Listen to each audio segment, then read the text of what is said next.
Good afternoon, everybody. It's Brian Caprice from Keep Trading Simple, and welcome to this week's market update, analyzing potential opportunities inside the Nadex markets. So, first things first, guys. Sorry that I was unable to get on last week. For those of you that know, I'm an East Coaster, and we had some crazy weather. We had that tropical storm that came through, and typically we do pretty well in tropical storms, but I wish I could show you guys the pictures. We had wasn't me. It was actually one of the houses at the beginning of the development. A tree trunk bigger than my one son fell and knocked three power lines over. They were down. We had no power for about 4 days, and it happened about 2 hours before, so we couldn't scramble to get another speaker in for you. So thank you for coming back this week, and I apologize for missing it last week. It was an amazing week of trading. I hope everybody else was able to get out there and get some good trades on. Tons of opportunity. So again, I'm very excited to share what we have going on this week. All right, so first things first. Welcome back for those of you that have been here. For those of you that are brand new, let me tell you just a quick kind of minute long who I am so you can kind of see why I do the analysis I do, and more importantly, why am I looking at the charts the way that I do? Where do my opinions and kind of beliefs come from? Okay. So, for those of you who don't know me, my name is Brian. I'm the president and CEO of Keep Trading Simple. Now, my trading style is what I would consider kind of, I focus on the basics, right? You guys ever heard that analogy, KISS, right? Keep it simple. That is what I believe in. I believe that there are way too many distractions in the markets, on charts. Again, the more quote tools you have, the more manipulation that can occur with you. You know, they can send you false signals, all kinds of crazy things, right? Um, I really kind of dive in. I'm a price action trader, so I look at the way that candles are formed. Now, I just said candles. I don't focus on this particular market. I can do it on all markets, and that's what's really kind of what has led me to where I am right now. Now, I started trading back at the late 2000, kind of early 2001 time period. You guys know what was happening during that time, right? The tech bubble. So I got to watch really the tech bubble happen, and then the markets rally and came back again, and then the housing bubble came down, and then I got to see what we dealt with, a couple years ago as well. So I've traded through a number of different type of market conditions, and I started just like most people do. I started looking at stocks and then options. I ended up finding foreign currencies about 6 years in, and fell in love with that market because of the 24-hour nature of it. I learned how to trade futures. I spent some time, traveling around the world, really U.S. and Canada. I didn't get to go overseas. I was supposed to, but ended up kind of leaving that realm. I was a financial advisor for a very short period of time. I got on the inside. I wanted to learn more about the markets from something that somebody from the outside couldn't see. And it really opened my eyes to a lot of misconceptions of what I thought I believed turned out to be untrue about the markets. Got to see how important bonds were. Uh, as I said, left that industry rather quickly. I wanted to teach people how to do it. And then again, that's why I do these presentations. So, you guys will see some boxes on my charts. Again, as a price action trader, I'm mostly looking for supply and demand. So if you hear me use that terminology, that would be why. All right. So, with that being said, let me dive in. And it's funny seeing this picture. This picture is only about a year old.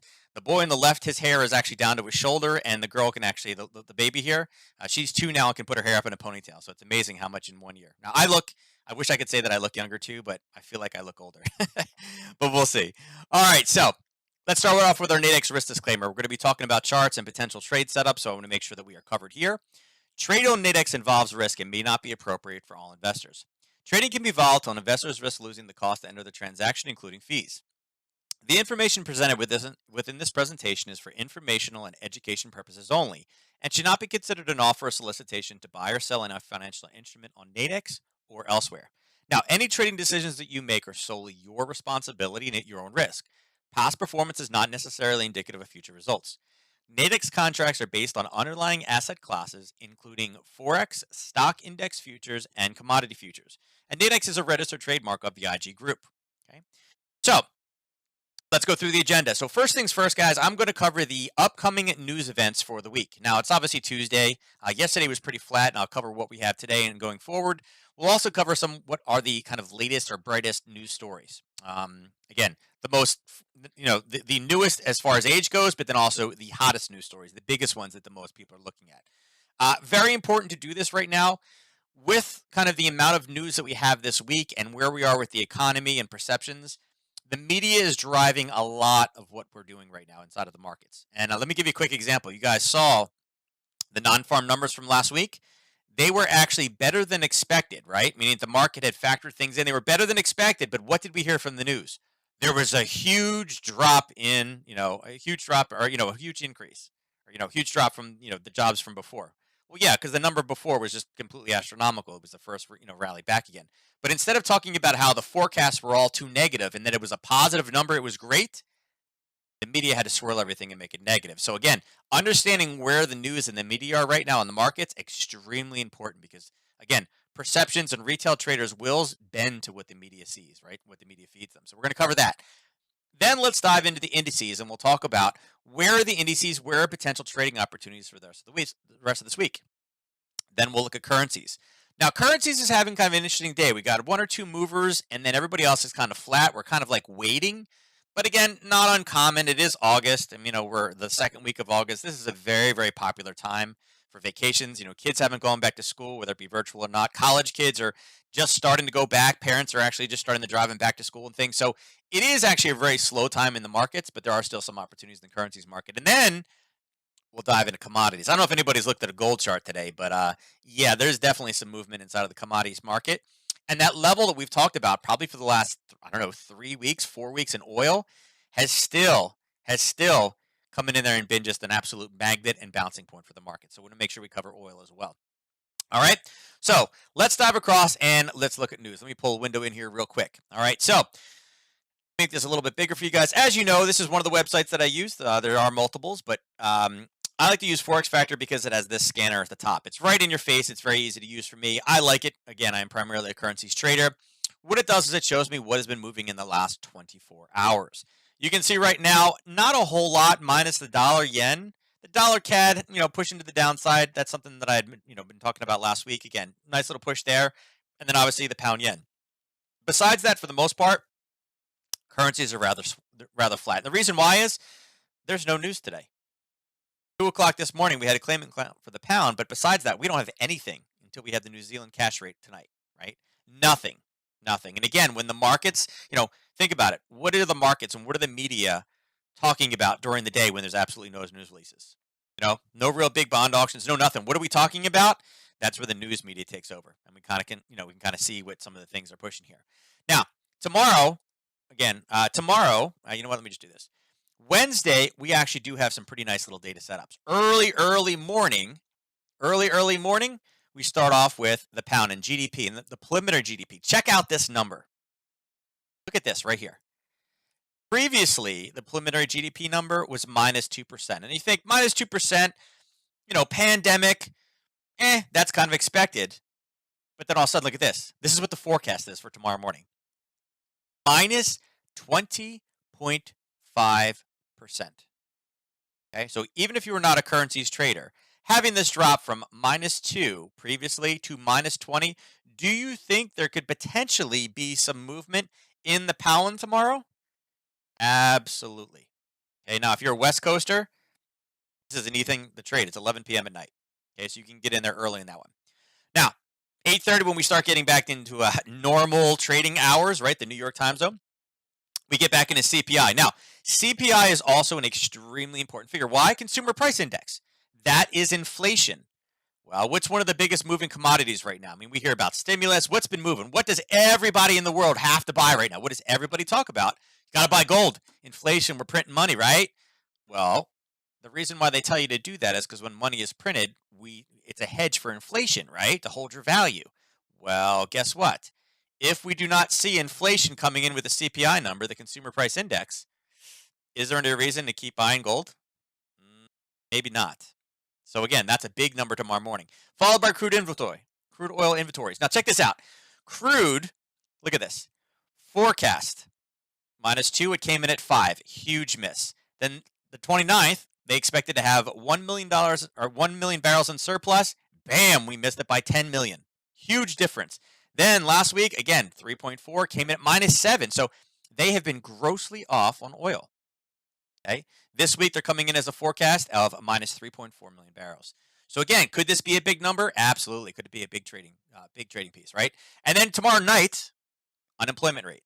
Okay, this is also another big one. Again, it's expected to get higher. And last I checked, the Aussie, economy is, they're beyond COVID. Their numbers are looking great. They're already recovering. They were one of the first to kind of be exposed to it.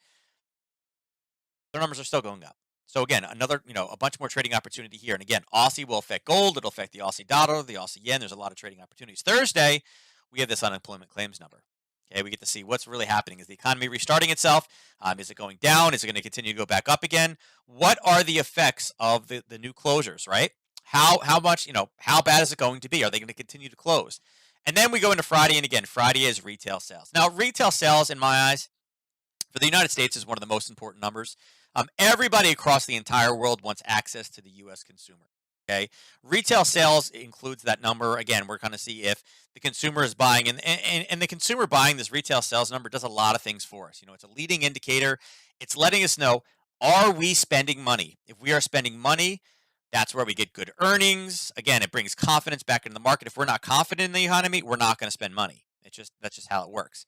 So retail sales is always a great trading number as well. And the fact that it's just the U.S., if you guys know my strategy, the parabolic retracement strategy, this is a nice one. And even so, this is another example of when I talk about the media, right?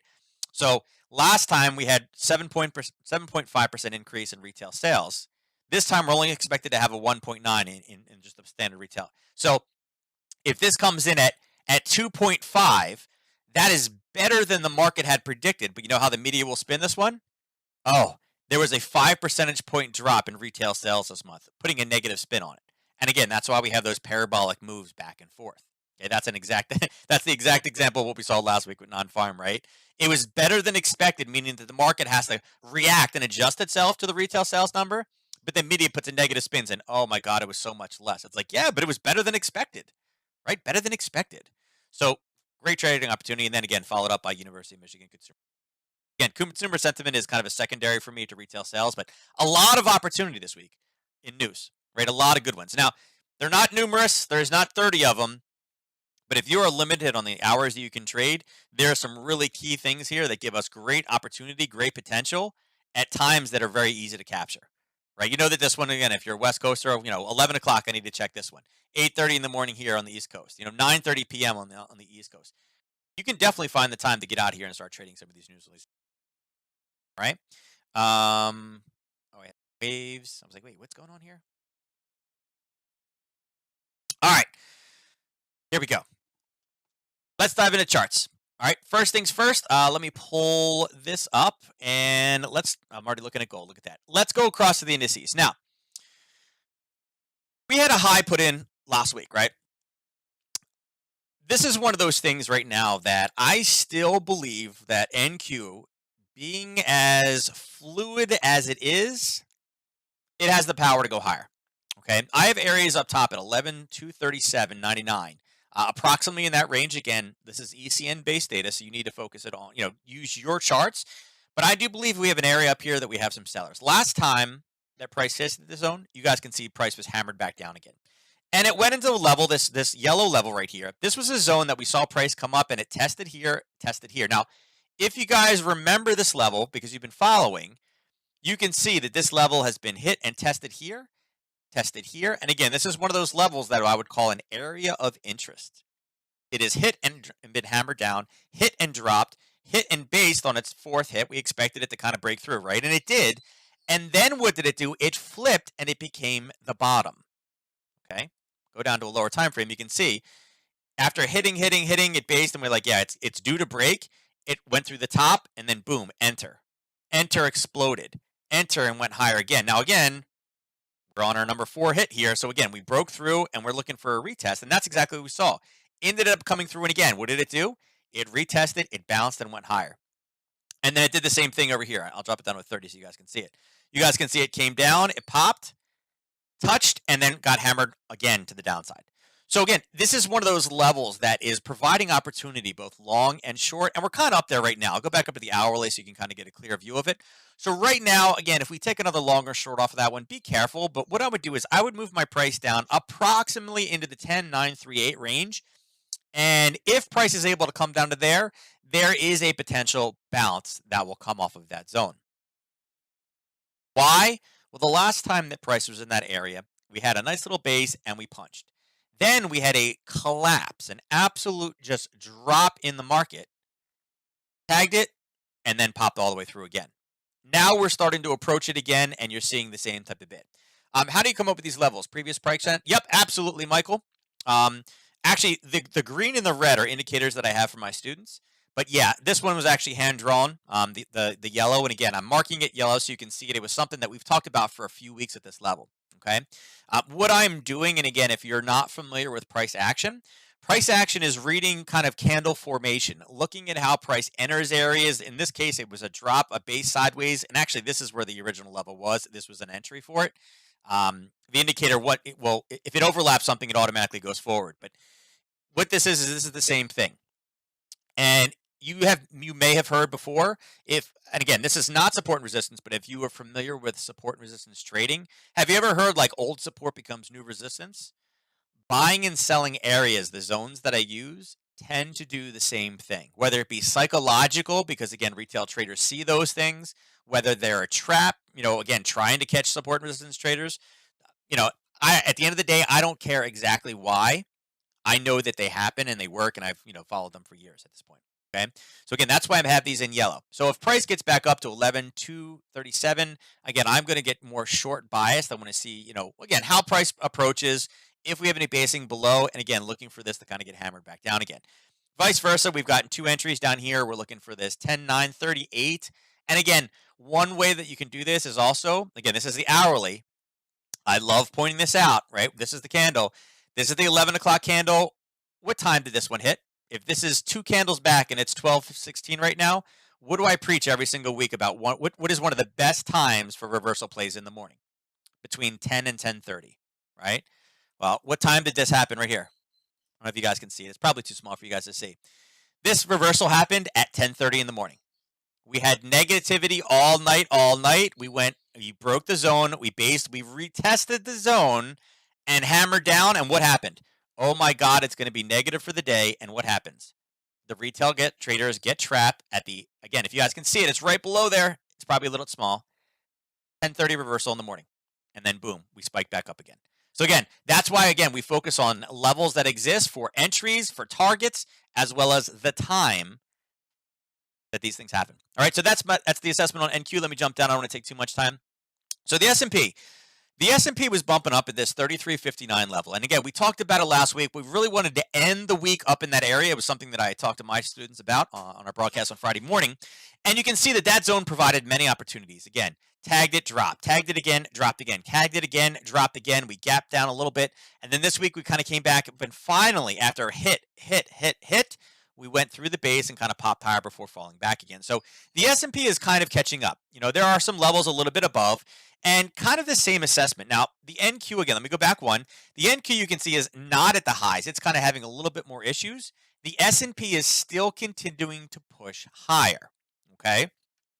For me, I am looking for kind of the same thing we mention every week, is that failure to go higher. Now, we are kind of messing around in a zone, and again, we're pushing. It's looking for more buyers. But at this point on the 30-minute, what do you see? And again, it had the same 10:30 reversal this morning again. We're seeing the highs are coming in, and it's a high here, a lower high, a lower high. We're seeing a lower low here than the previous pullback. We're seeing a lower low again, and now it's kind of stabilizing, and yeah, it's lunchtime. You're not going to see as much movement. But the question is, how do we end the rest of today? Will this continue to push a little bit farther to the downside, right? That's the big question, if we break this or not. Now, where we are, we're very high in the curve, meaning that I am already more bearish minded. I do think that there is a lot of events that are out there right now that could provide enough oomph to go forward, right? We don't have any economic news releases the rest of today. We do have some tomorrow morning, and that could provide us enough of a catalyst to help drive us higher. But there are certain things out there right now that could still move this, okay? We have an executive order for unemployment checks, but the last that I checked, and maybe I missed it, I could be wrong, I have not seen the final total of what the stimulus check is going to look like. Now, this is why this is extremely important. And again, if I missed the stimulus check this morning, it's kind of been a crazy morning for me. I've been running around. Here's why this is so important. We're already almost at kind of this near all-time high, right, with the S&P. The first time that the United States got a stimulus check, there was a lot of uncertainty in the market. We didn't know if we were going to lose our jobs or what was going to happen. Could we pay our mortgages? Again, we got these checks, and the checks were not meant to last forever, but we were given money. Now, not everybody lost their jobs, right? A lot of people, companies adapted and changed things around. And what did they do? They morphed in kind of the work from home, and a lot of people work from home. Well, now there's a lot of certainty.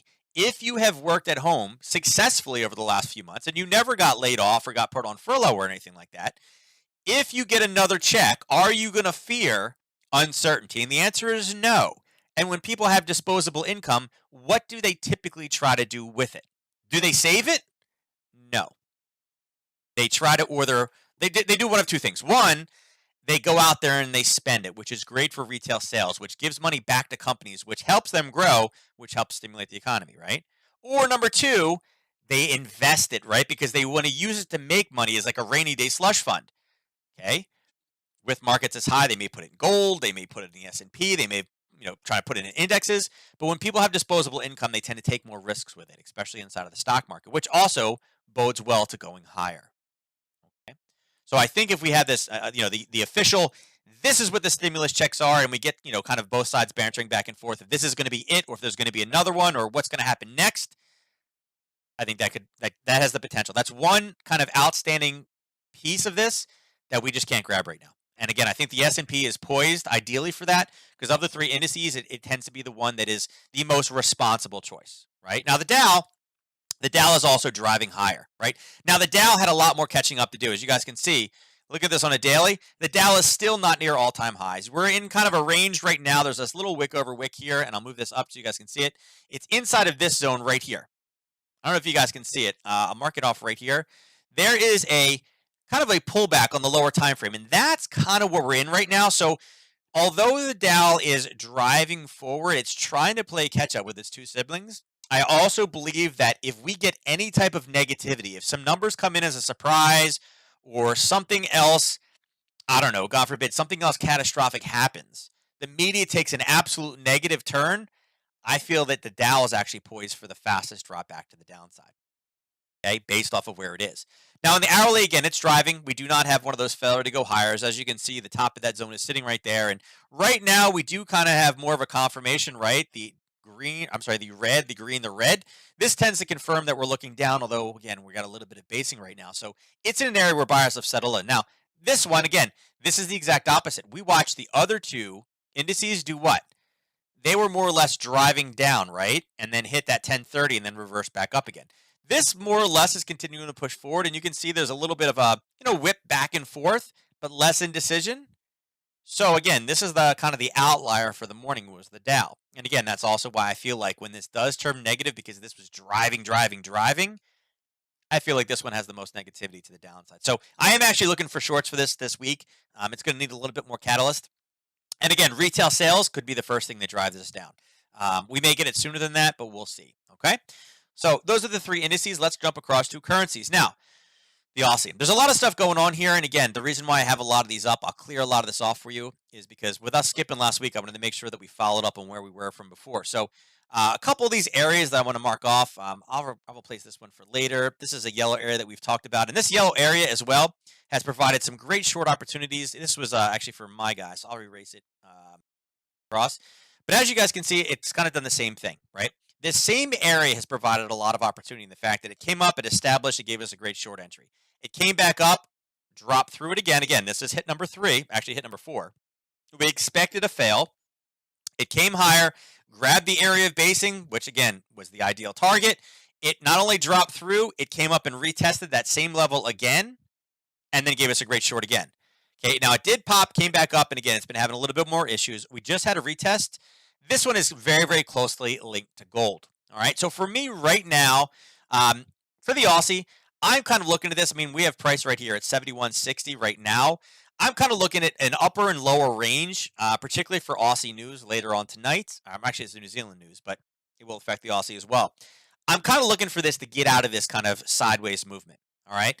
For right now, I'm looking at the approximately up here around 72.09. I want to see how it looks when we get a little bit closer. This was such a nice kind of push down. It's a clear sign that there was a lot of sellers in there able to push this lower. So I'm waiting for this to rally back up, some type of a flip. So 72.09. Downside is a little bit different. So there's a few levels down here that have been tested and not tested. I'm kind of letting you guys can see here. it's farther back, but 71.18 on an hourly, you can kind of see it's the lower reaches. Price fell into this zone, and then as you can see, that was really the takeoff point, right? 8, 9 candles to the top side before it gap back down. This was a very big area of buyer. So the next time it comes down, I'm probably looking for something there. There's obviously short-term, smaller time frame entries on this one, but for right now, this level has played out so much. I'm probably gonna kind of give it a break at this point. Um, eventually it's going to fail on us. And again, I think at this point we've gotten enough movement out of this one to kind of let this one go and let it reset higher low as far as the Aussie goes. Now, Aussie yen is a little bit different of a story. So Aussie yen, as you guys can see, kind of had that same level down here, the 75.69. Now, this was actually one of the Sunday night gap setups. This is something that I've mentioned to you guys in the past, and as you can see, the lower portion of this, where it was tested with here, we gapped right into that zone. Okay, it's a zone that the last time that price dropped into here, it also caused a bounce. Now, it opened there on Sunday, meaning we've been long this position since Sunday night, and we're rallying and rallying and rallying and rallying, and again, it did pull back, and it's continuing to push higher. So if you are still long the Aussie yen, my recommendation would be is you need to definitely start protecting your gains if you're in, and also start looking for an exit, okay, if you don't already have one. For me, I like 76.37. It's up to you whether you guys want to take that as a profit target or maybe an entry. I'm kind of looking at this zone, particularly the upper reaches of it where the price turned last time. I'm looking for some type of a reversal signal. Though that could look like a couple of different things. It could look for a pullback and a retest to that zone. And again, that would give us our established level of risk. But overall, I'm looking for this to rally a bit higher, grab some orders, and then turn and flip back down again. Again, this is Aussie strength here, but in the Aussie dollar, what are we seeing? More kind of Aussie weakness, right? Some Aussie weakness. And again, look at that news. Where is it? I lost it. Where did we go? Looking at the Aussie news for later on this week, what do we see on Wednesday night? Aussie employment change. They're not hiring back as many people this time versus last time, and the unemployment rate is supposed to go up. So is this positive or negative news for the Aussie? It's negative, right? So what does that do for us over here is, well, look, this is rallying higher, this is rallying higher. Now, again, we are a day from that area, but if we can just go up and, kind of start faltering around here, will the market start forcing the Aussie down, this Aussie weakness? Is that what we're going to see? Because the market will pre-price itself before the news comes out. So this is lining up on a fundamental basis for me, okay, for the Aussie. Now, looking at Euro Yen, kind of a similar situation. Again, this is a pure Euro story. Okay, I'm going to go back up to a little higher time frame. And as you can see, we're pretty high up there, right? We've pushed up, and again, here's your 4-hour chart. You can see that we have really just like a race ship, right? A rocket ship, have gone all the way back up. And the last time the price was here, you can see the price went down, grabbed more orders, pop right back up again. So it's a tested level, and we're there now.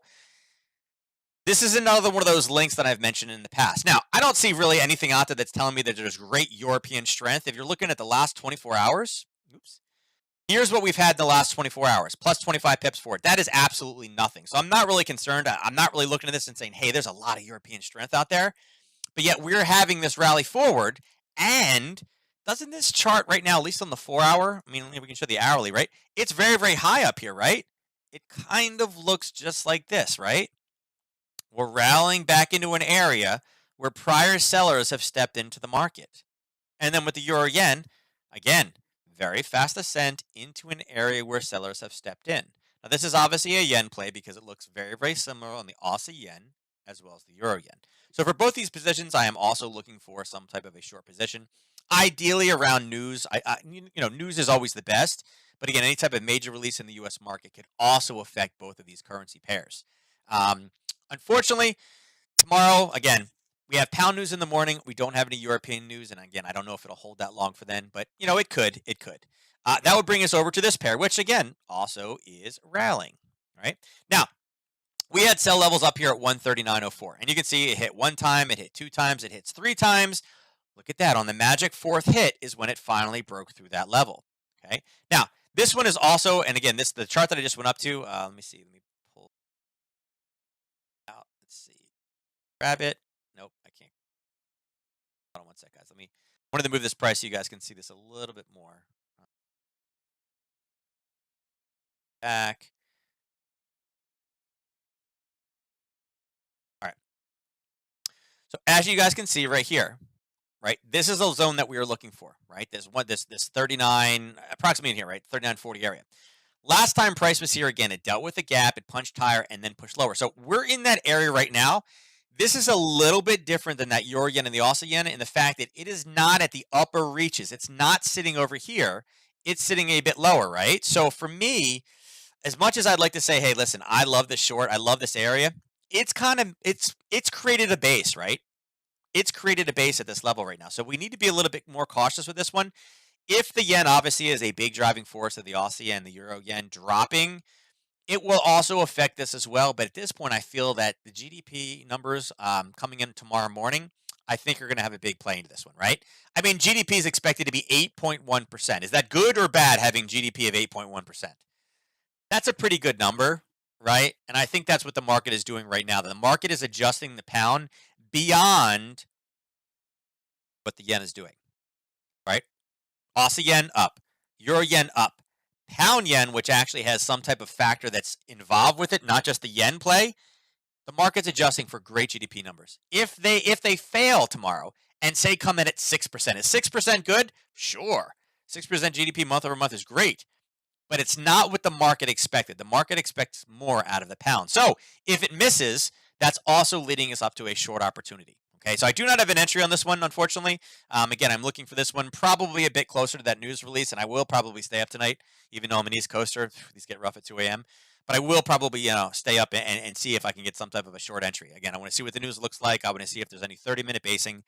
And a great way to play this one, guys, if you're familiar with Nadex, again, I love doing these on 2-hour binaries because the strike differential is not that far apart, and these things can absolutely move, particularly with the GDP number. All right? Now, pound dollar. Pound dollar is also in a kind of similar situation. I mean, this is a little bit more basing. As you can see, the dollar, again, we have pound strength, but the dollar has also stepped in and provided some strength for us on this. So, this one is kind of more going sideways. It looks more like this. On an hourly, you can kind of get a better view. For me, where price is right now, we're sitting here at 130.85-ish. I have different orders and alerts and triggers and things like that in the 129.91 area.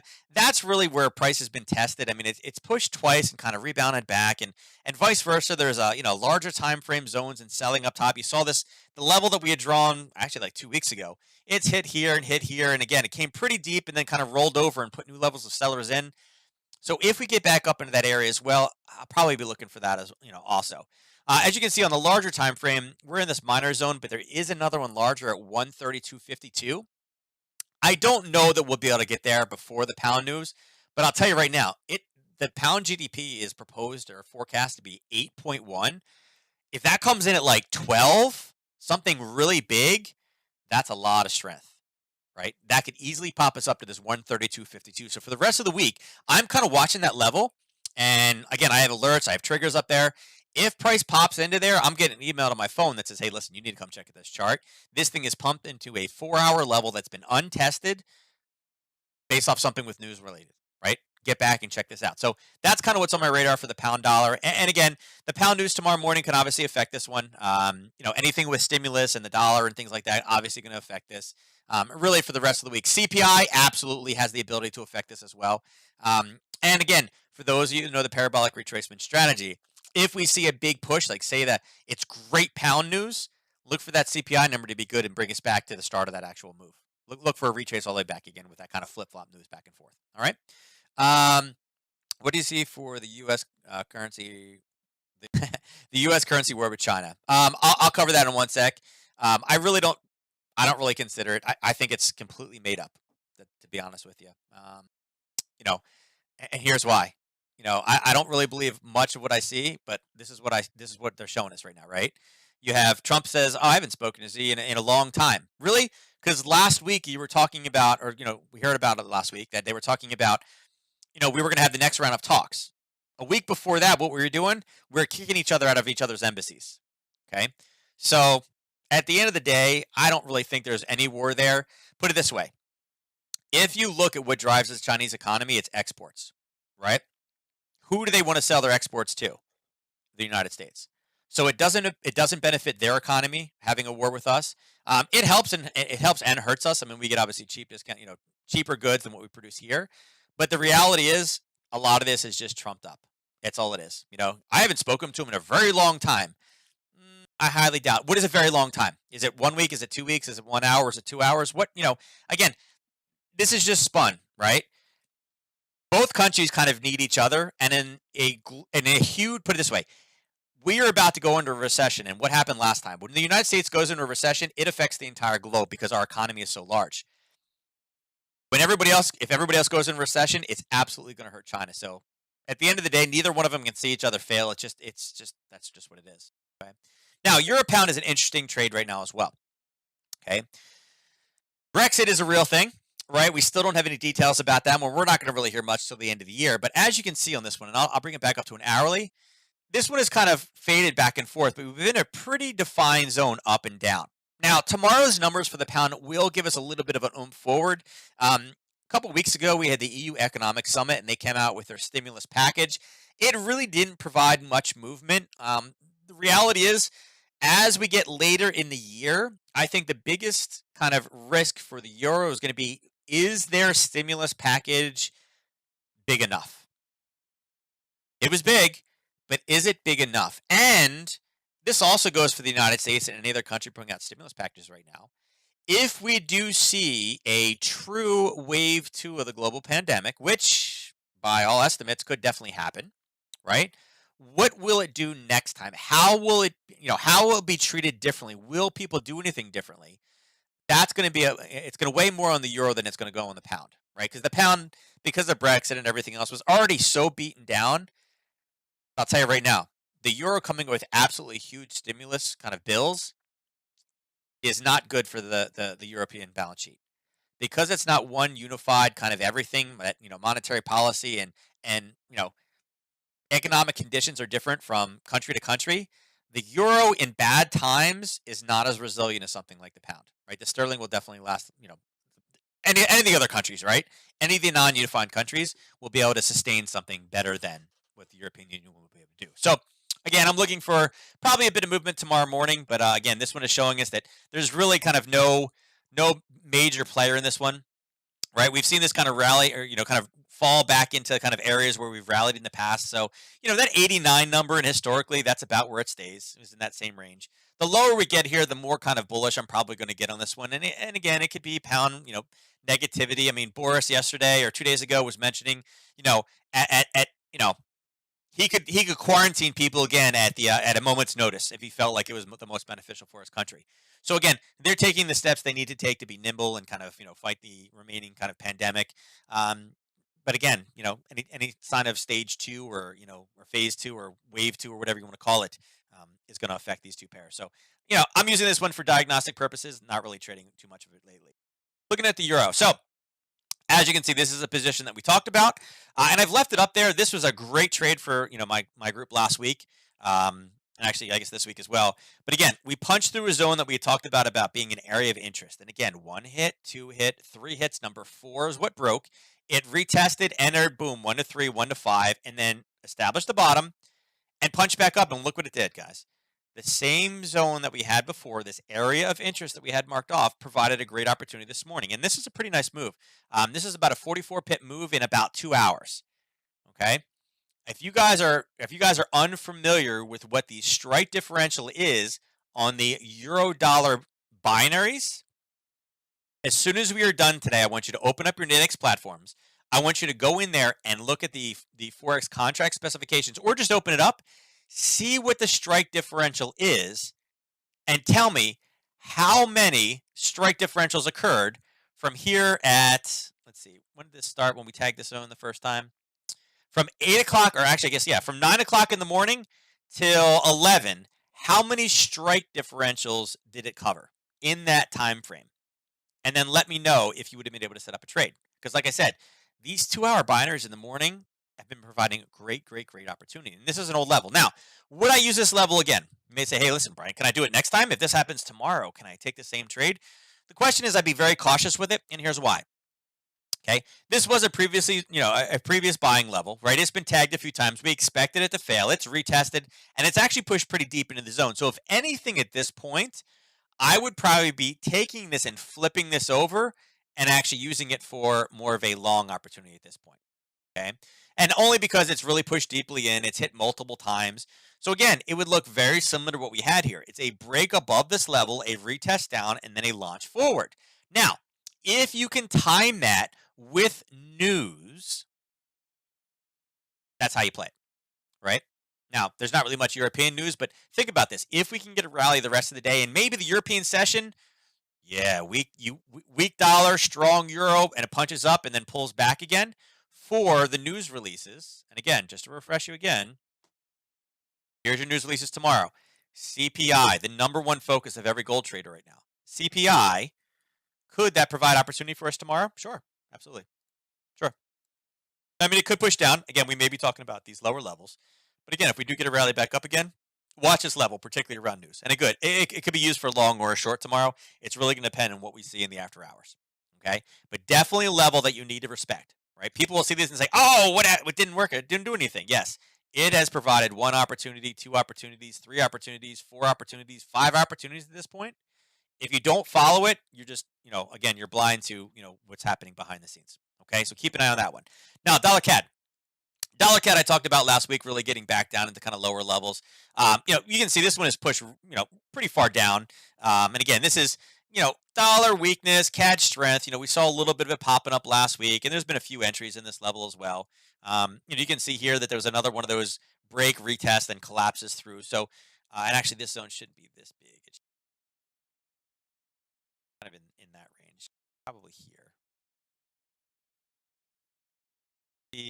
This range right here. So all I did was refine it down. I had it originally drawn on the hourly and just refine it down for you guys. But you can see, why did I draw this here? And again, this is important. This is one of those golden nuggets that I love to give you guys. We had a nice base and an explosion. And what did it do? Price, the next time it touched it, it exploded again. And what happened again? It touched again and boom, exploded up and then finally collapsed. And what did we use?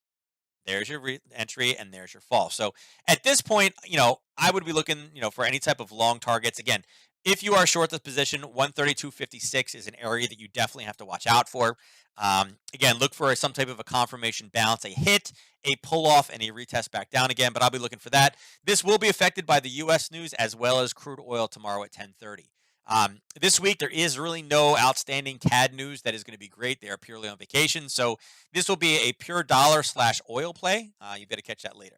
Now, dollar yen has been moving. This one has had quite an explosion. Again, price is sitting right here at 106.51. Okay, this was the level we were looking for last week. So areas that I'd be watching out for, right now, probably up top here. I mean, there's a little bit of a zone sitting right in here, right? There's a little bit of a zone, but for me, I don't know. The way that this reacts, drops, and pushes through, I think we need to wait to 107.17. It's got some room to run. It's got about 55, 56 pips right now to get up that high. The daily ATR is 76, so it's got about a day worth of movement. It's possible the rest of today and then into tomorrow morning, like pre-market wise, it's possible that it can rally up there. And then again, it's going to need some help from the market. But if price is able to rally to there, I actually do like that zone, and I do have confidence that that zone will hold into consumer sentiment or into the CPI number tomorrow. And again, that's going to require quite a bit of move up, right? It's going to require something like this over the next, 3-4 candles. And at that point, it's a news release. It's a parabolic retracement. It's got a whole lot of things. But 107.17 for me is kind of a big one that I'm looking for. Not much else on the lower time frames. 106 is probably an area where if price comes back, it will take a smaller bounce off of it. But right now, I'm kind of cheering that this gets high. I think it's just a higher probability if we can get up to the 107.7. And I'm still learning. But how low of a bottom can you expect the market to go average in a day? That's a great question about talking about averages and how much can things move in a day. I've mentioned it just a little bit here, but do me a favor. I want you to go out there and look up ATR, or average true range, and I want you to kind of fluctuate back and forth and look at 4-hour time charts and 1 hour, or I'm sorry, one day charts, daily charts, and look to see what the average move is. That's what I have at the bottom right here. So you guys can see at the bottom of my screen. What is this thing? This is the ATR. So here was that initial March crazy, COVID craziness. And you can see our average move a day was approximately about 70. And it spiked all the way up to 240, right? Huge, huge, right? 3 times the amount of volume, or 3 times about the movement every single day, but prices come all the way back again. So you can use a tool like ATR to help you see how much, on average, it has the potential to move. It's not guaranteed to move that. It's nothing but potential. And that will help you pick your profit targets and entries, particularly with Nadex. Another thing that I actually just had this conversation with one of my students. I use ATR a lot, especially on the lower time frames. When you're buying or selling, particularly binaries, the one thing that you really need to focus on a lot is how long till expiration, right? If it does not have the power, again, using something like ATR, to reach your profit target before expiration, you may have to get, whether change your profit, change your entry, change what, time frame you're using, or what duration binary. There's a lot more pieces in the game that way. And again, I use ATR for all those things. Okay. Now, dollar Swiss. Okay. What's happening with dollar Swiss? Well, all kinds of stuff. All kinds of stuff. So we saw all this weakness. We saw, bombings in Beirut pop back up again. And then again, we all forgot about Beirut this weekend and it's starting to pull back down again. And then this morning, you have comments like Trump saying, I haven't even talked to the guy in weeks. And again, anything between the US and China, as I've mentioned in the past, will always bring power to the Swiss. Why? It's kind of like the flight to safety. I mean, they're always a neutral. If there's a quote war, I mean, we're not shooting bullets and missiles at each other. It's going to be a trade war. It's going to be like some type of cyber currency war or something like that. Anytime you hear those things, you're always going to see a spike in this one. That's just what naturally happens. But what we saw, again, we forgot about Beirut and the explosion. It brings us back down again. Because again, this is the explosion. It's like, oh God, what's happening? And then we forget about it and it comes back down again. And then you have comments like that Trump says, I haven't talked to the guy in weeks, and it pumps it. So for me right now, again, price is sitting right here now, 91.56. If we can get back higher into the 91.90 range, you guys can see that the area's been tested here, tested again. It's probably worth one more test. That would be, the area is starting at about 91.77. There's a short in there somewhere. Again, time of day and media are going to be big players in this one as well. Okay. All right. So let's go over to my 3 last and most fun charts. The first one being gold. What is this? Gold is dropping. Well, of course it is. Nothing's happened. There's no big stories about how the United States is printing money faster than we can make paper, right? That's what this one takes. I mean, if I say, why do you buy gold? 99.9% of you are going to say inflation or printing money. Well, we haven't seen the inflation. Tomorrow's CPI number is important. With this big fall from grace back down to 1944, with that big fall back again, you got to really be wondering, like, well, why is it coming back? Like, we were up here at 2063. I bought it here because that's what everybody said to do. Why is it falling? Well, I mean, there's been some great trade opportunities. I mean, here is your level. Here's a test. It hasn't been able to get back up. We're not seeing the inflation here. Okay, without inflation, gold can't rise. Okay, if all of a sudden they say tomorrow that every person's getting $2,000 check and families can get up to $8,000, yeah, this thing will spike to all-time highs. So for me, in the near term, with the absence of news, again, I think there are some great shorting opportunities. Now, we are in an area right now. Again, the last time the price was down here, we had a little bit of a hiccup here, but you can see price came down and was stabilized. You're seeing these wicks, one here, one here, one here, and I could draw this, and this is a big zone, but you can see that that's kind of where the last time, not that, right? What happened the last time that price hit this first wick? It bounced. It hit it again. It's starting to bounce. So the question is, will this area hold? Will it not hold? This is such a big move down in such a short period of time. It was so fast. I am expecting some type of a bounce off of this and push up. And again, could this be gold positioning itself tomorrow? I mean, think about it. If you want to buy an asset like gold, right? Do you want to buy it when it's at its absolute peak, or do you want to buy it when it's on sale? And the question is, and the answer is, you want to buy it when it's on sale. So with a CPI number, again, let me bring this back in, with this CPI number coming in at 830, that's expected to be not great. It's still positive, but with it expected to be not great, if this comes in closer to what it was before, meaning that we see prices and inflation going up more than what's expected, what will that probably do to gold? It will send gold back up again. So it's kind of setting up where it's coming down here. It's trying to find some, sellers. And again, if that inflation number says, hey, listen, inflation starts rearing its head, the first reaction of traders in the market to inflation is what? Buy gold. Boom, as that pops. And remember, gold is an asset that we don't actually use up. It's not like oil that we're using it or coffee that we're drinking it. All the gold that's been pulled out of the ground still exists. It's purely a speculation play. So I can see gold taking a bounce. Now, silver is also collapsing back down again. We had a zone sitting over here. This one kind of chopped back through. And again, depending on what Nadex binary you used on this one, there was a great little trade setup. And again, this one has also collapsed. It came back into an area. This 2667 right now is in an area where, just like gold, again, we're seeing, there's some, we saw some, actually, I can move this over. Let me find it. It's right? That's kind of where the zone is tested at, right? This original base and then drop. So we got a little bit more to go in this one, but I think 2667 is an area that you need to watch out for. And again, kind of the same idea. If we don't hear anything about stimulus, if that inflation number comes in lower than what the forecast was, don't be surprised if this is back at $24 tomorrow, back down in this range. Okay, I could definitely see that happening. And again, if you're looking for a way to play that with that news, again, there'll be an initial spike. We'll see if it's able to push through the zone. This is a zone that's been tested, but again, this is that Harry Potter trade that I mention every week. And every week I get an email. Harry Potter, what's that? What is Harry Potter trades?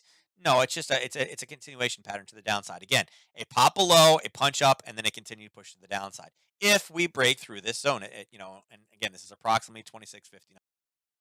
All right, but I definitely, again, with a lower than expected inflation number, I absolutely can see this popping and pushing to the downside.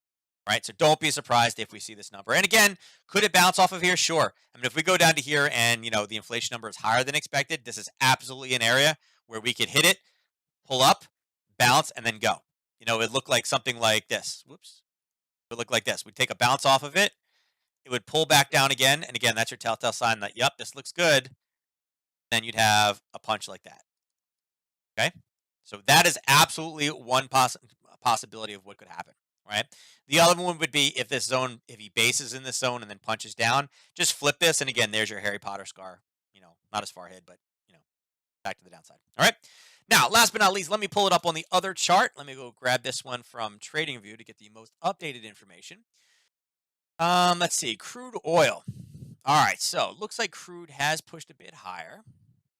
Let me pull this back up and we'll drag this over here. I have so many monitors at this point. So here is what we had marked off in crude. Now, crude has been really focusing on this lower level here, right?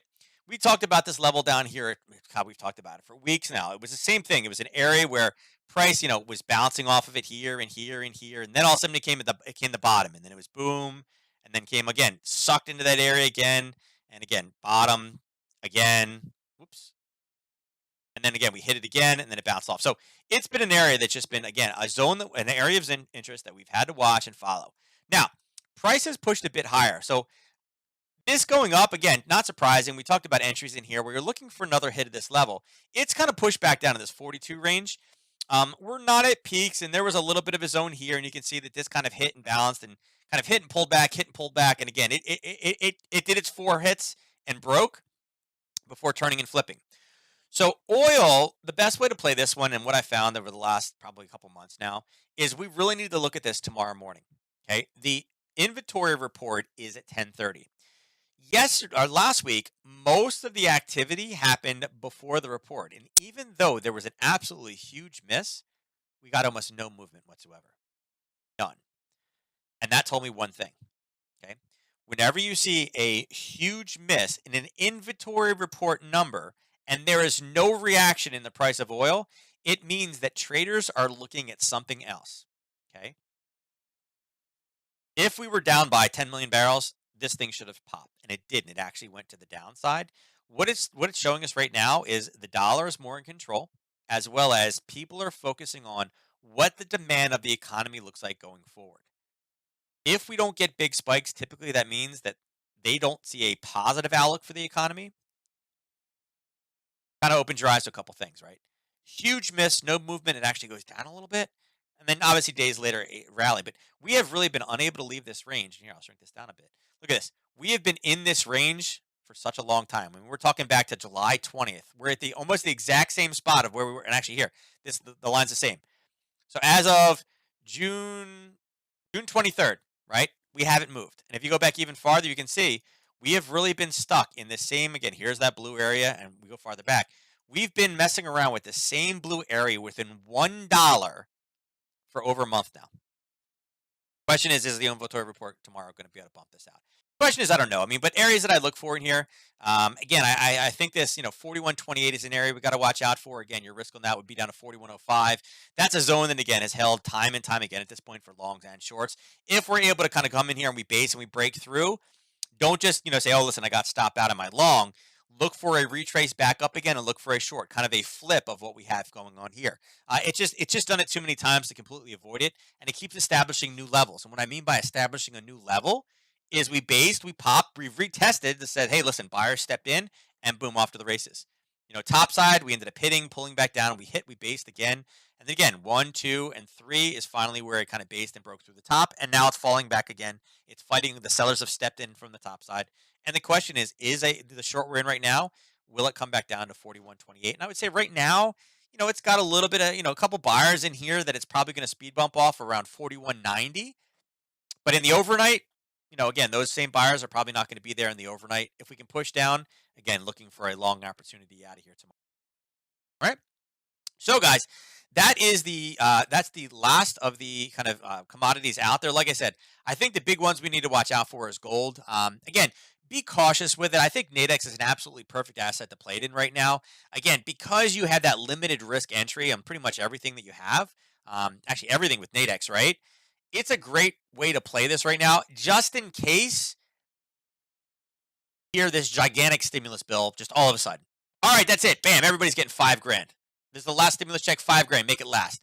Something like that will obviously spike gold through the ceiling. But until we hear that news and there's just the bickering back and forth about this and this and this and this, and again, Trump has kind of pushed the buck down the road, but his executive order.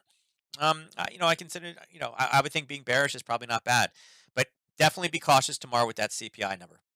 Consumer price index is definitely a gold mover, and again, better than expected. Better than expected, meaning we see more inflation. Gold will go. Gold will be moving. And same thing. If we don't see inflation, or if God forbid we get negative, right?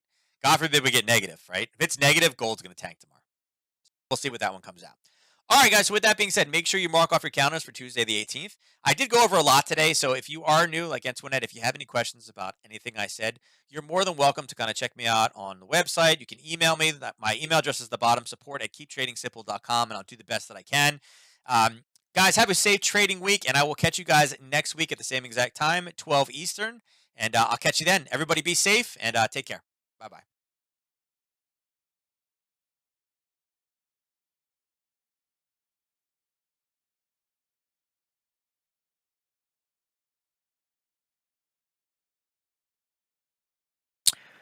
All right, so you guys should still be on. Let me bring my other window back up again. Let's see. Now I must find it. Let's see. All right, so what's my opinion on Mara? Sir, are you still out there? Let me see if you're still out there. If you are, because like I said, I don't follow the Nadex when I'm on the Nadex broadcast. I typically don't follow Twitch as much because I can't ask questions about it. But if you are still out there, sir, go ahead and type in the chat, and I will go ahead and pull that one up for you. All right, so as he's doing that, let's go ahead and do the drawing. Where the heck is it? I have it here somewhere. I'll just pull another one real quick. Let me pull up another one real quick, and we can do our drawing for the morning. My dashboard. It's funny, I log into Stream Elements now, and I guess they have the new merches. They have tank tops. It's like, I don't know that I'm really a tank top kind of guy. Let's do this. All right, I don't know if Sir G Money is still around, but I will go ahead and do the drawing, guys. So you guys have been on. Thank you guys so much for holding. 6 people in, and I believe it was a new guy. Actually, it was Noro. You were here last time, so let's see if you can pull this one again. You win it. So let's close it down. Let's do our winner of the drawing, and the winner is Jake. Congratulations, Jake. I believe you're one of the new followers to the channel. Actually, I think you got in yesterday, so congratulations on that win. I will go ahead and award you your 25 pip chips. And again, remember the pip chips that you're winning are channel currency. You guys can go check out the stream store at the bottom of this page. All you have to do is click on, I guess it's actually not the one that says shop now. That's for like, mugs and t-shirts and sweatshirts. If you click the one that says the Pip Chip leaderboard, that will actually take you to a section where you can redeem your Pip Chips, and it will go over the different awards and things like that. All right. So congratulations, Jake. That's awesome that you won one on your second day in here. And again, I will go ahead and award those points to you. So it looks like G is out of here for the day. So I'll have to go through Mara for him next time he's on. Tomorrow morning, guys, just a reminder, we will be on from 8 to 9 a.m. Eastern Standard Time. You guys have good trading today. And again, tomorrow, make sure you are protected. As I mentioned for the Nadex group, make sure you are ready for that gold number because I think CPI is going to be a big mover for us. All right. You guys take care, and I will catch you tomorrow.